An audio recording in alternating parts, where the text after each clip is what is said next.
നമ്മുടെ ഇനി അടുത്ത് സിഫ്രാനിലേക്ക് വരാം.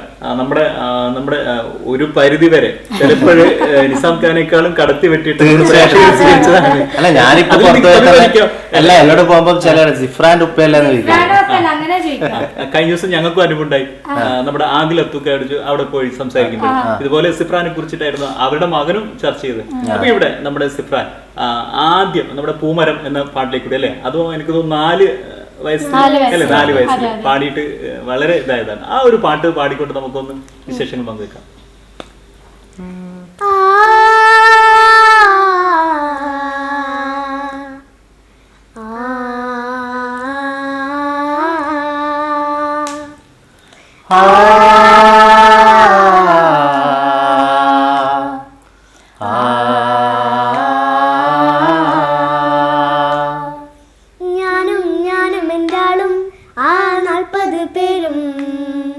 പൂമരം കൊണ്ട് കപ്പലുണ്ടാക്കി ഞാനും എന്താളും ആ 40 പേരും പൂമരം കൊണ്ട് കപ്പലുണ്ടാക്കി.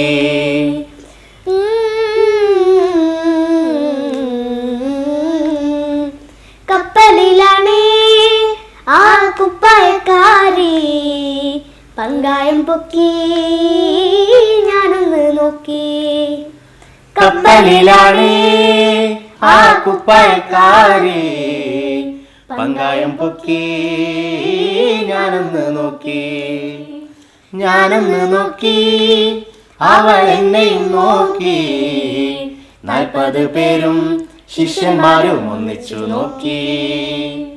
ഞാനും എന്താളും ആ 40 പേരും പൂമരം കൊണ്ട് കപ്പലുണ്ടാക്കി. നമ്മുടെ സിഫ്രാനെ സംബന്ധിച്ച് നമ്മൾ പറയുമ്പോൾ പാട്ടിൽ മാത്രം ഒതുങ്ങിയിട്ടില്ല. നമുക്ക് നമ്മുടെ ഇപ്പോഴും ഏറെ നമുക്ക് മുമ്പിൽ എടുത്തു വെക്കാവുന്ന രീതിയിൽ 2 സിനിമകളിൽ അല്ലെ വേറെ സാന്നിധ്യം കാണിച്ചിട്ടുണ്ടായിരുന്നു. നമ്മുടെ അതിലൊന്നായിരുന്നു നമ്മുടെ വിനിയൻ സംവിധാനം ചെയ്തിട്ടുള്ള മണിച്ചേട്ടന്റെ അല്ലെ.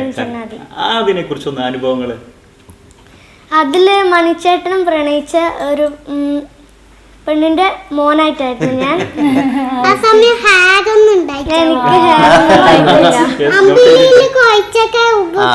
ആ സമയത്ത് അതിന്റെ ഒരു കഥ പറയാനുണ്ട്. അവന് ആ സമയത്ത് ഇങ്ങനെ ഹെയർ കൂടുതൽ ഉണ്ടായിരുന്നു. അപ്പോ നമ്മൾ ഈ അവസരം പെട്ടെന്നാണ് വരുന്നത്. ഇപ്പൊ എറണാകുളത്ത് പെട്ടെന്ന് ഇങ്ങനെ വേറെ ആള് മുഖേനാണ് വിളിച്ചത്. ഒരു നിസാർ വടകര എന്നുള്ളൊരു നമ്മളൊരു ഫ്രണ്ട് ഉണ്ട്. അവരാണ് വിളിച്ചിട്ട് പറഞ്ഞത് ഇങ്ങനൊരു ഷൂട്ട് ഉണ്ട്, അപ്പൊ മോന് കൊണ്ടുപോകാൻ പറ്റുമെന്ന് വെച്ചു. ഇന്ന് വൈകുന്നേരം 7 മണിയാകുമ്പോ എറണാകുളത്ത് എത്തണം, അവരൊരു സാറിനൊന്ന് കാണണം. അപ്പൊ ഒരുപാട് കുട്ടികൾ അവിടെ വന്ന് നോക്കിയിട്ടുണ്ടായിരുന്നു. അപ്പൊ നമ്മള് ഒരു 10 മണിക്കാണ് നമ്മളത് കിട്ടുന്നത്. അപ്പൊ അവിടെ നമ്മള് രണ്ടും കൽപ്പിച്ച് വണ്ടി എടുത്ത് വേറെ ഫ്രണ്ടിനെ കൂട്ടി പോയി. അങ്ങനെ നമ്മളൊരു ഫ്രണ്ടിനെ കൂട്ടി പോയതാണ്. അവിടെ എത്തിപ്പോയി. അപ്പം മൂപ്പർക്ക് ഓക്കെ ആയ അവിടെ നിന്ന് ഈ ഹെയറൊക്കെ കട്ട് ചെയ്യണം, ചെറിയ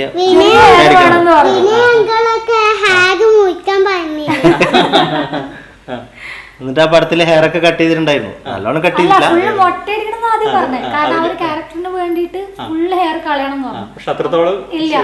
നമ്മളിവിടുന്ന് പോകുമ്പോ തന്നെ കുറച്ച് ബാലൻസ് ചെയ്ത് പോയി. അവിടെ എത്തി പറഞ്ഞാ കട്ട് ചെയ്യാന്ന് വെച്ചു.